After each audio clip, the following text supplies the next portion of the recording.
to start with opening statements, and again, as I told you, we're going to be starting alphabetically. These are for the four candidates running for North Caldwell Borough Council. Mark Reed, Laura Schlachter, Kenneth Tillman, and Stephen Weinstein. I will start with Mr. Reeves. Thank you all for coming out here, and thank you for doing this tonight. I'm Art Reese, Councilman Art Reese. Moved to this town in the early 80s. Lived in 4 homes, 5 children, all went to Grandview, all went to Gould, all went to West Essex, and I myself am a graduate of West Essex. I started with the Board of Adjustment in 2003. From there, I went on to council in 2010, and I've been on the planning board probably for the last 10 years. So basically, what am I looking for?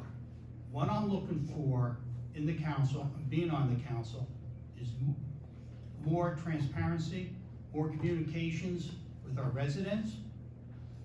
We need more control over our development in town and more control over our water problems, whether it's quality of the water or whether it's the drainage of the water. These are the important things that our town needs.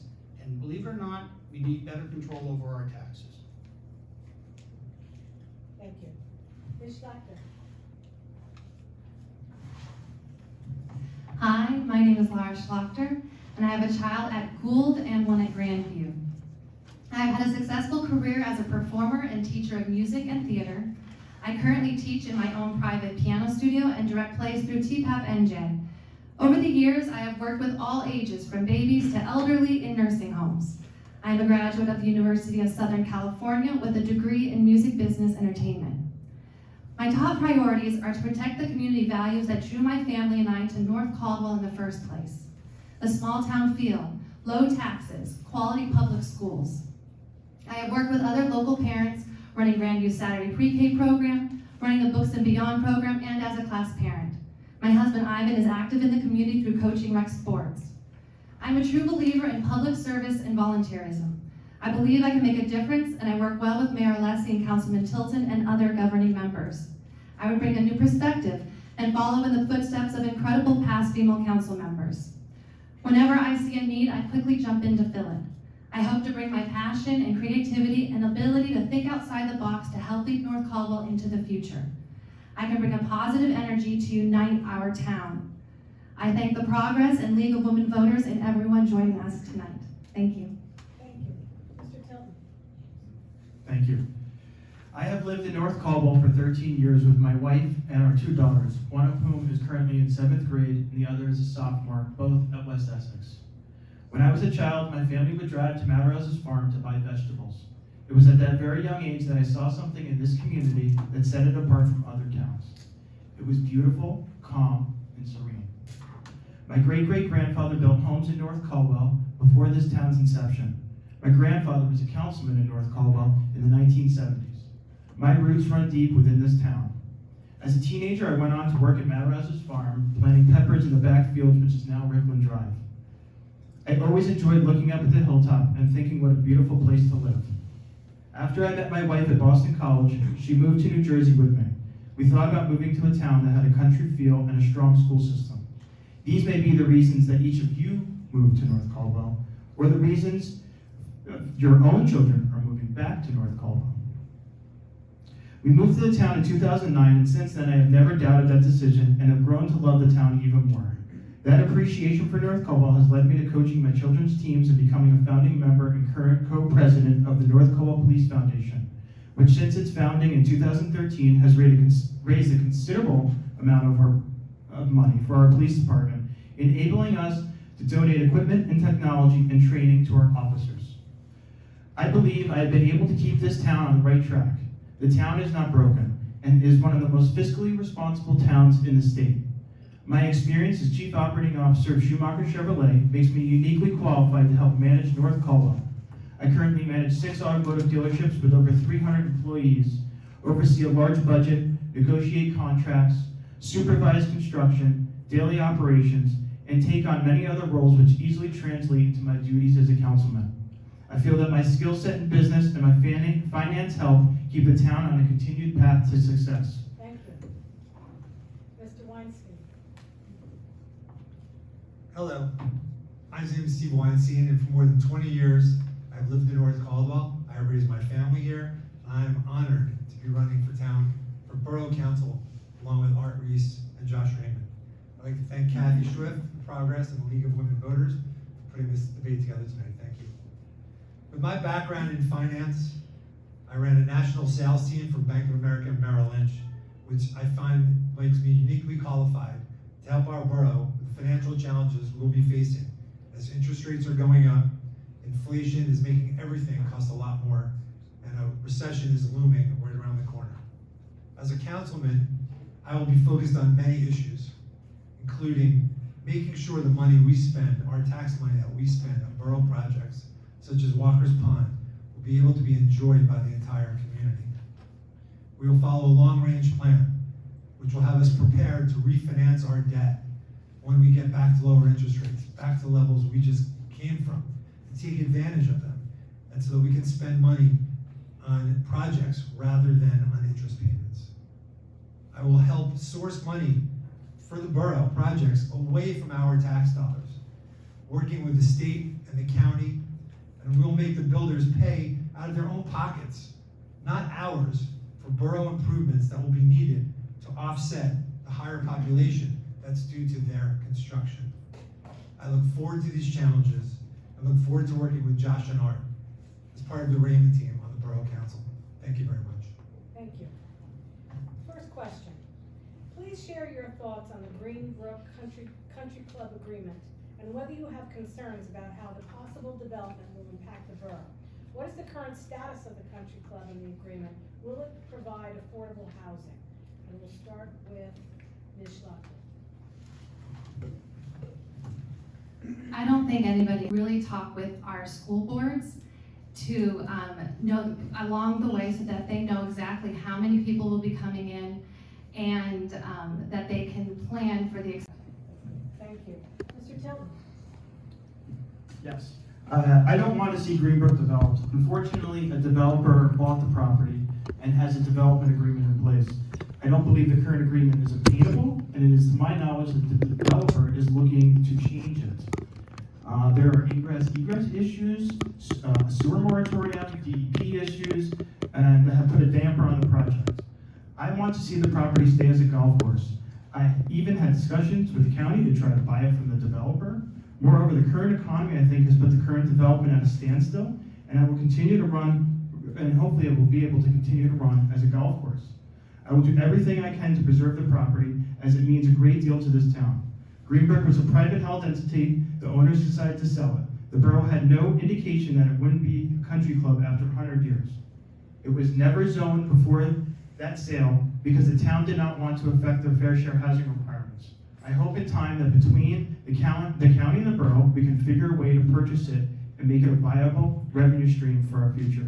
Thank you. Mr. Weinstein. I think when we talk about Greenbrook and the current state, it's a matter of being proactive versus reactive.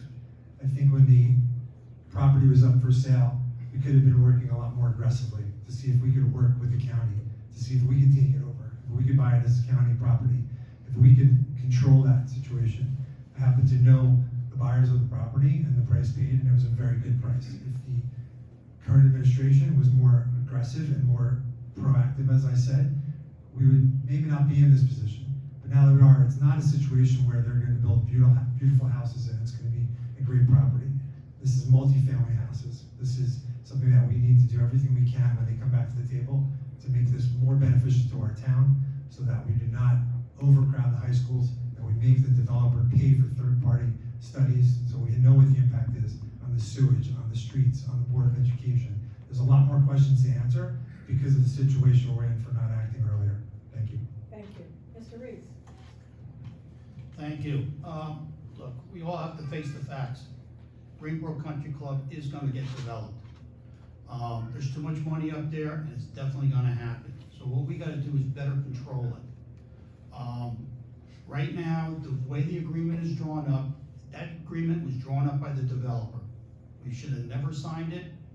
When the ordinance came out, I was the only council person that voted no on that ordinance. That's not true. That's not true. Let's save it for rebuttal.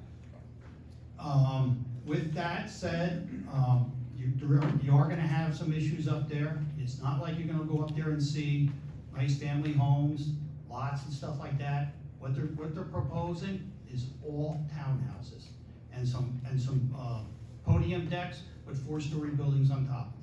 That's what you're getting out of Greenbrook right now. Thank you. Are there any rebuttals? Yes, right here. Mr. Tillman?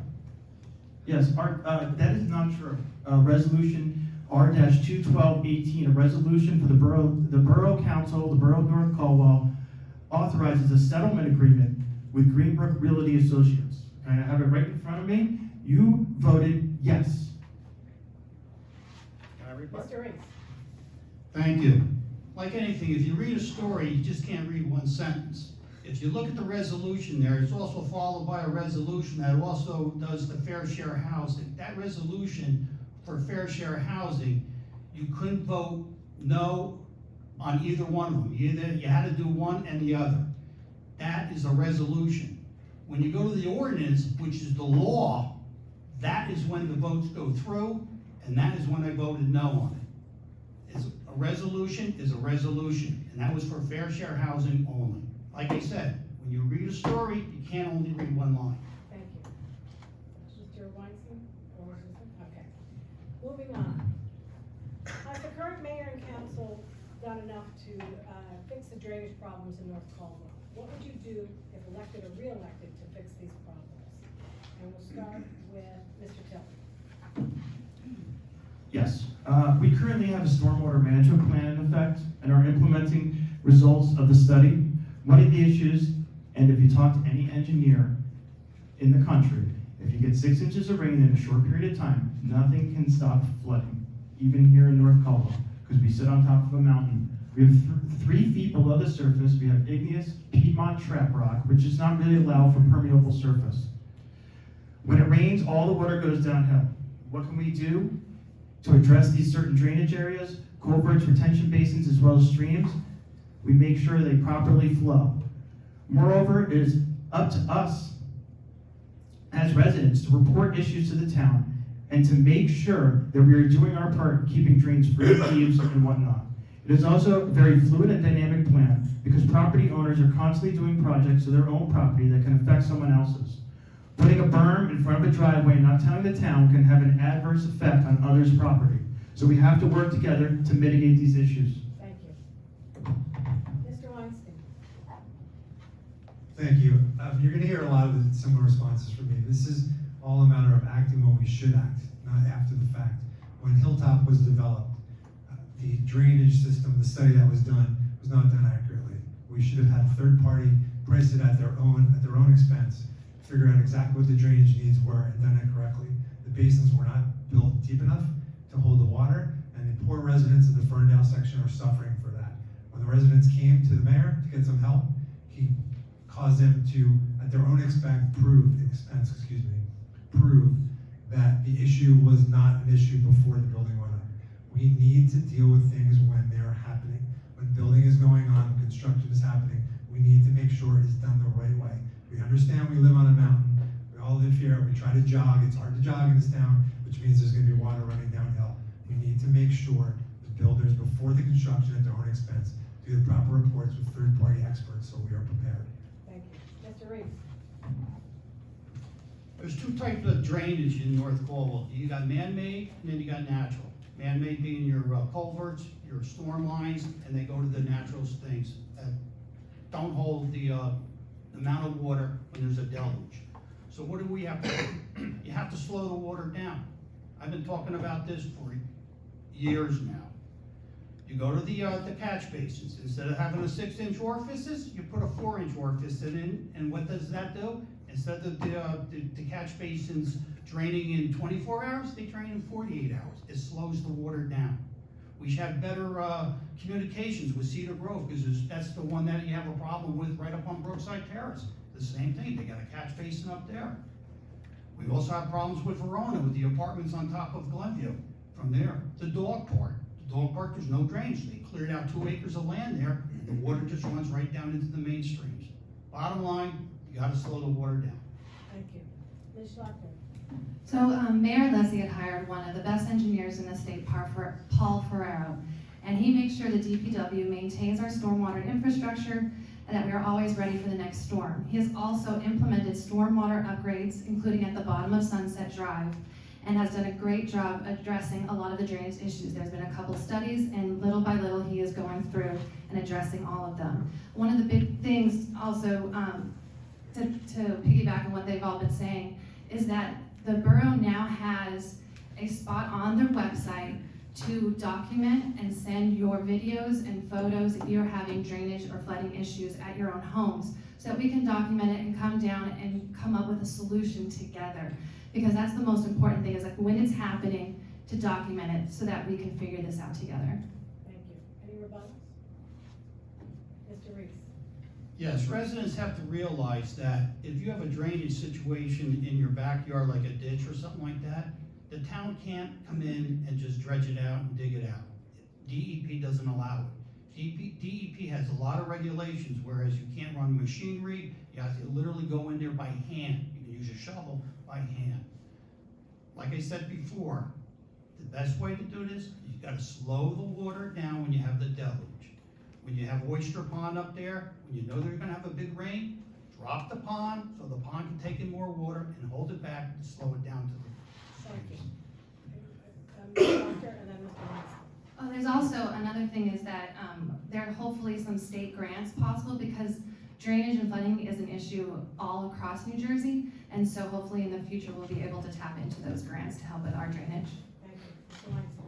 The one thing I would add is to really see what the impact has been on flooding, and what our solutions have been is to talk to people that live in these areas, see what kind of response they've received from the mayor, see what type of assistance they've gotten from our council, and make our decision. Moving on. Residents are increasingly concerned about water quality. What do you propose to ensure our water is safe to drink? And we'll start with Mr. Weinstein. Thank you. This is a very, very big deal, one that has been shared with our town through 2 letters from the council. The issue is the amount of PFOAs that are in the water, from the water that we get from Essex Fells. We have 4 wells of Essex Fells, or 5 wells. I believe that the ones that PFOAs were in were shut off. So right now the water flow is okay.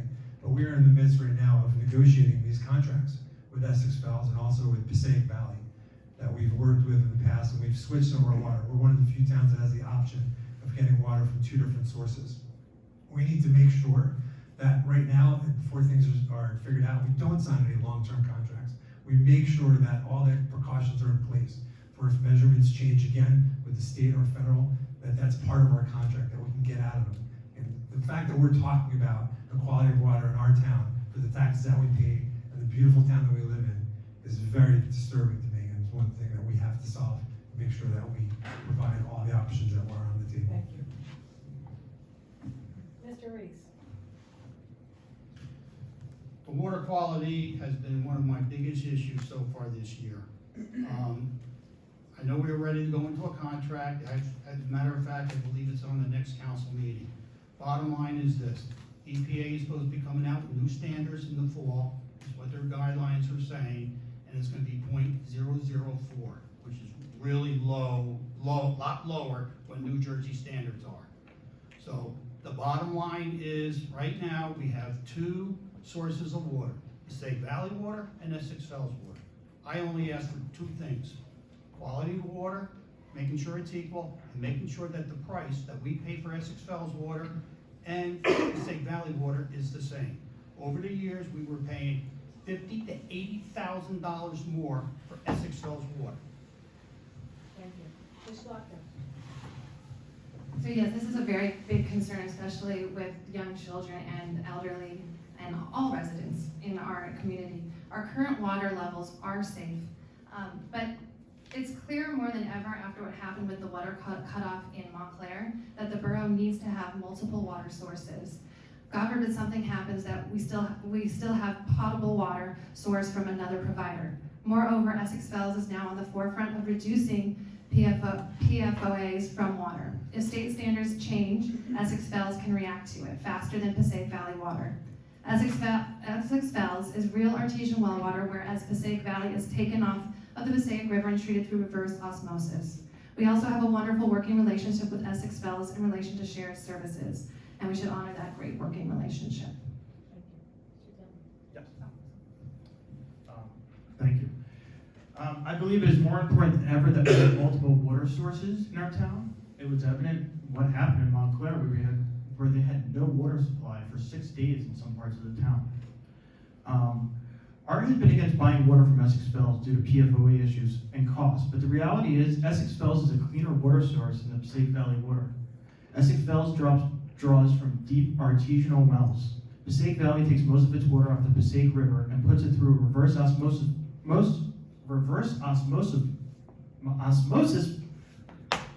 process, which I question. That's why I set up a meeting to take a tour of the plant.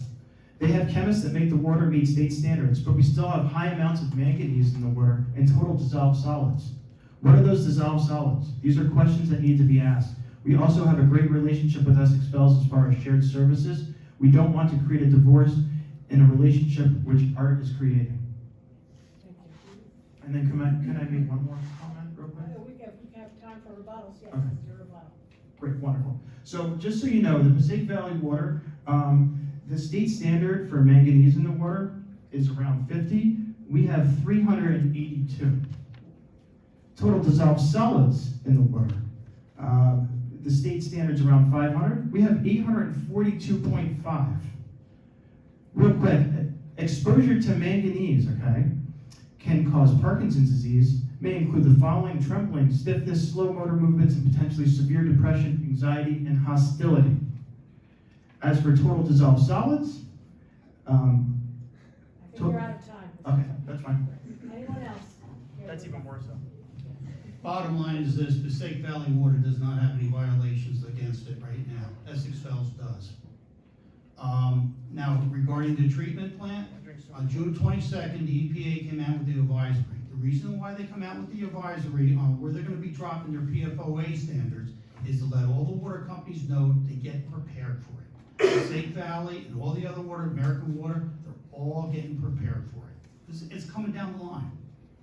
Anyone else? Mr. Weinstein? I would just add, this is clearly not something we should be arguing about. We all want to make sure that we have clean water to drink. We just need to make sure that we look at all the options, we price it out, we do cost benefit, we make sure that we're not paying someone more than someone else for questionable water. This is not up for debate. This is something that we need to work with and be clear-headed. And even though we have good relationships, if the water is not clean enough, we have to change those relationships. Ms. Doctor, do you have anything? Okay. Moving on. This first part of the question is addressed to Councilman Tilton. Please explain your vote against ending stipends for council members. And to the others, do you believe that council members should receive stipends for serving in office? So let's start with Mr. Tilton. Yes, thank you. So I do believe that council members should get a small stipend, because what happens is you have a bunch of elitists involved in government. If you don't allow people in town that say make $50,000, $60,000 a year, don't have enough money to be able to be a council member, there's expenses. There's the League of Municipalities. It costs a lot of money. You have buy a computer. You're going to meetings all the time. You're spending a lot of money. So, yes, I think there should be something. Should it be a lot? No, but a very small amount. You have skin in the game, and I think that's important. Thank you, Mr. Tilton. Mr. Reese? This is a volunteer job. There's more work being a volunteer fireman. There's more work being a baseball coach or a softball coach. This is definitely a volunteer job. Thank you. Ms. Schlachter?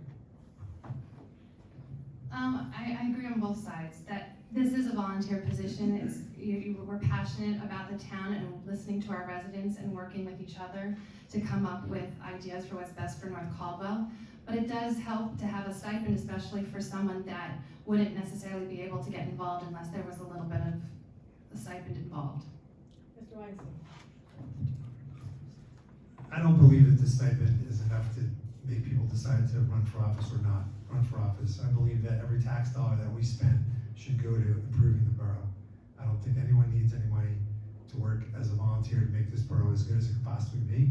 And as I said, every dollar should go to make improvements of the town, not into anybody's pockets. Any rebuttals? Okay. Moving on, this first part of this question is directed towards Ms. Schlachter. Your team's mailers all include the phrase, strong Republican values. Can you share what this means to you, especially on a municipal level? And we can broaden this question to the other candidates. Does an official's political party matter at the municipal level? And to Mr. Reese, why have you changed your party from Republican to Democrat? Okay, so let's start with Ms. Schlachter. That's a loaded question. I know, yeah.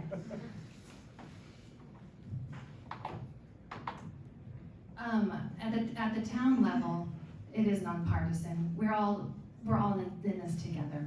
We're working together as a team. We should be working. We have a great relationship with Joe D, who is of the Democrat Party, but I know that the mayor has a wonderful relationship with him and gets a lot done through him. When we say Republican values, a lot of that stems to the conservative business practices that we want to keep stable taxes in our town, and we want to curb frivolous spending. Thank you. Mr. Tilton? Yeah, so in the local level, it doesn't really matter if you're Republican or Democrat. It's about doing the right thing for the town. I guess my biggest thing is we have very low debt, one of the lowest debt ratios in the state of New Jersey. This is a fiscally responsible town, and I think it's important that we keep it that way. We have $11 million in debt. We certainly, and we can borrow upwards of $64 million. I don't want to borrow that money. I don't want to take away from other generations. We need to keep our debt low. Thank you. Mr. Weinstein? I would just say if it doesn't really matter, why put it on your flyer? Strong Republican values is something that you're using to reach out to the Republican voters. We are an example of our ticket is purple. We are not blue, we are not red. We are not party first, we are town first. And so if it doesn't matter, I wouldn't put it on my flyers. So it's hard to believe. Thank you. Thank you. Mr. Reese? Basically, everybody's in agreement here. It doesn't matter whether you're Republican or Democrat at this level. So why did I change parties? Pretty obvious. I had to make a decision on who I thought was going to be the best person for all you residents out there. That is the bottom line. That is why I changed the party. Because to me, it didn't matter what party I was, because it doesn't matter. What's best for the town? And I made a decision, and that is the decision I made. Thank you. Any rebuttals? Mr. Tilton? I mean, after you found out Joe was running, I talked to you and you said, well, if I knew Joe was running, I wouldn't have switched parties. So, That's not true. well, that's what you said to me. So that is true. And you know what? The facts matter. Just like what you guys put on your card. Facts matter. Thank you. Ms. Schlachter? I want to say though, you are running on the Democrat line though, on the ballot. So it's not like you're running for it as an independent. So it is both on party lines. Mr. Weinstein? Mr. Reese? Okay, thank you. To the incumbents, has there ever been a time that you have disagreed with a position taken by Mayor Alessi? If so, please describe. To the challengers, if elected, would you feel compelled to vote along party lines on municipal issues? And we'll start with Mr. Tilton. I rarely disagree with Mayor Joe. I think I'm always kind of aligned with him because I think he does a pretty good job and he knows what he's doing. Mr. Weinstein? I will spend my time focused on the facts and on the issues and vote how I believe and raise my voice when I don't agree with the leadership. That's why we have in theory, a weak mayor and a strong council. That's how we were set up as a borough many, many years ago, and that's the role that I intend to play. Mr. Reed? Have I disagreed with Joe? Yes. Have I agreed with Joe? Also, yes. One of the reasons I did disagree with Joe is I champion trying to get rid of the stipends. Well, actually, it's not really a stipend, it's a salary. And then also with that salary was also the benefits of medical and dental monies out there. And it was a lot of money at one time. It was close to, at one time, it was close to $90,000 a year you were all paying for your councilman's medical and dental insurance. That is all gone now. That's one of the things I disagreed with him on. Okay, thank you. Any rebuttals? Oh, sorry. Ms. Schlachter? I just want to say that my job is to talk to and listen to residents, discuss issues with the council, get opinions from our experts, and then make the best decision I can for the future of North Caldwell, regardless of party lines. Thank you. Yeah, any rebuttals? Okay, thank you. This is the last question before we move on to closing statements. The cell phone service in town in some parts is very poor. What can be done about it? We'll start with Mr. Weinstein. When I have to take a different path home from Bloomfield Avenue, and I know if I have an important call to make, I can't go down Mountain because I'm about to lose the phone call. Depending on who I'm speaking to, I may want to go down Mountain, but I usually go down Park. Again, the taxes we pay, I just find this unbelievable. We have people in town that can't speak on their cell phone in their kitchen. They have to walk into their den.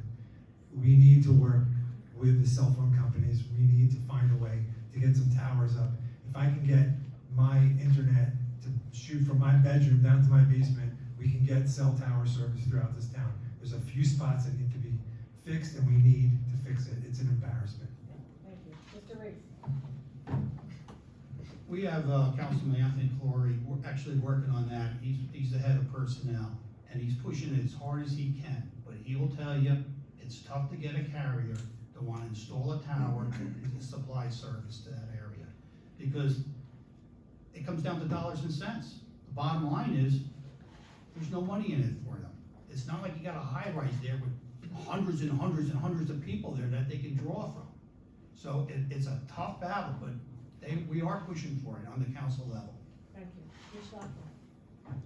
Yes, I know that it is a very big concern, and I know Flora Clory has been working very hard on that issue, and hopefully we will come up with an answer very soon. Thank you. Mr. Tubman? All right, so. Anthony's been doing a wonderful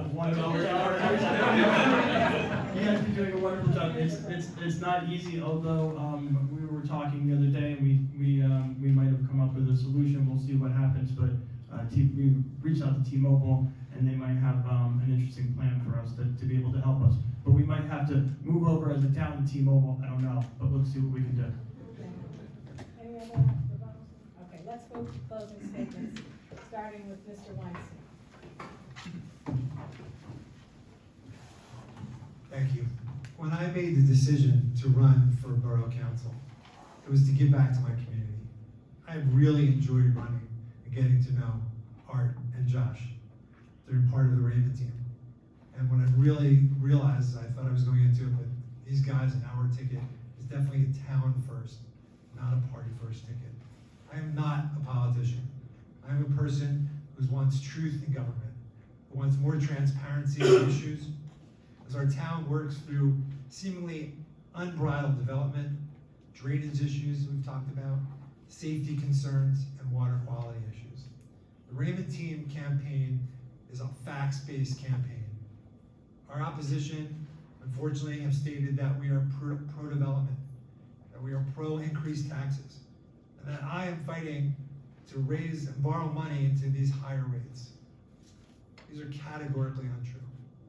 Just want to leave you with the point that facts matter, qualifications matter. Please vote for the Raymond Team on November 8th. Thank you. Thank you. Mr. Tubman? Yes. Thank you, everyone, for coming out tonight. Now is the time to act. We are at a crossroads in this town. I have 3 issues I'd like to touch upon. One is taxes. North Caldwell is one of the most fiscally responsible towns in the state, and we have a debt ratio that is one of the lowest. I want to keep taxes stable and actually reduce them. I want to stop frivolous spending. I don't want North Caldwell to turn into a Montclair or West Orange, where your taxes could double overnight. Secondly, I have a hard stance on development. It's not easy to curtail, but the past town council has done a wonderful job. We don't have high-density buildings like Little Falls, Cedar Grove, or West Orange. Josh voted against buying Walker's Pond. If we had 4 Joshes on the council, we would not have our first ever park, but rather high-density housing that would have a profound effect on our schools and infrastructure. If the borough did not purchase the property, the Walker family would have sold it to a developer. Moreover, Josh recused himself from a vote on the settlement agreement for Greenbrook. If he is mayor, would he still have to recuse himself from the largest development the town has ever seen? Lastly, safety has always been my expertise. Through the North Caldwell Police Foundation, we have been able to provide equipment and technology outside the municipal budget. Purchases this year include automatic license plate reader camera that's helped deter motor vehicle thefts, and active shooter training called Northern Red. I also was able to get Essex County Sheriff's officers to help us during the night when motor vehicle thefts were out of control. And I have been working with the county on putting a stoplight at Goulden Mountain to increase pedestrian safety. I love this town and will always be actively involved, and will do my best to keep it that way, the way it's always been. After all, that is the very same reasons we all moved here to begin with. Thank you. Ms. Lockton. As a mother to young children, nothing is more important than living in a safe and supportive community. We have found that in North Caldwell. I want to ensure it continues to be a great place for all of us to live, raise a family, and retire. My main priorities are fiscal responsibility, town preservation, communication with residents and other boards, safety, and community outreach. We need to continue to keep our taxes low, support our police, share services with schools, county, and other towns, and create services that are self-sustaining. I'm excited to work on preserving Walker's Pond as a natural and artistic place that can benefit our residents of all ages, as well as continue to pursue options to keep portions of Greenbrook Country Club as a public golf course free from development. We need to be proactive in preventing drainage issues and help fix the unexpected problems that have occurred due to development. It is imperative that we have open communication with our residents and truly listen to them regarding any concerns or ideas that they have for our town, as well as with the Board of Education and schools regarding safety and development. I would also love to help the rec department expand our community events that bring all ages together. The future of North Caldwell is in our hands, and we must work hard to preserve its core values. I am honored to join Mayor Alessi and Councilman Tilton in creating the Dream Team, as the 3 of us come from diverse experiences and are at different stages of life. With your vote, I look forward to having the opportunity to work with the council to continue to make our town thrive. Thank you. Mr. Reese. We all agree that we live in a great town. So what makes a great town? Well, you're looking at one person right here who's been doing it for 20 years on the Board of Adjustment, on your council for the last 12 years, and been on your planning board for the last 10 years. And for me to make a step to where I'm going with this, supporting Josh Raymond and Steve Weinstein, there's a lot to be said about that. And there's got to be a reason why I'm doing it. I hope you all understand that. Thank you. Thank you. Thank you, candidates.